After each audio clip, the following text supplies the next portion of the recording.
நம்பிக்கையிலே சந்தோஷமாயிருங்கள். உபத்திரவத்திலே பொறுமையாயிருங்கள். ஜெபத்திலே உறுதியாய் தரித்திருங்கள்.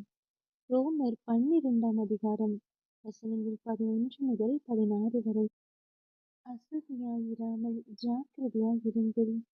ஆவியிலே அனலாயிருங்கள். கர்த்தருக்கு ஊழியம் செய்யுங்கள். நம்பிக்கையிலே சந்தோஷமாயிருங்கள். உபத்திரவத்திலே பொறுமையாயிருங்கள். ஜெபத்திலே உறுதியாய் தரித்திருங்கள். பரிசுத்தவான்களுடைய குறைவில் அவர்களுக்கு உதவி செய்யுங்கள். அந்நியரை உபசரிக்க நாடுங்கள். உங்களை துன்பப்படுத்துகிறவர்களை ஆசீர்வதியுங்கள். ஆசீர்வதிக்க வேண்டியதே அன்றி சபியாதிருங்கள். சந்தோஷப்படுகிறவர்களுடனே சந்தோஷப்படுங்கள்.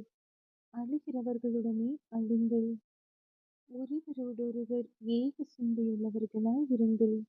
மேட்டுமையானவைகளை சிந்தியாமல் தாழ்மையானவர்களுக்கு இணங்குங்கள். உங்களையே புத்திமான்கள் என்று எண்ணாதிருங்கள்.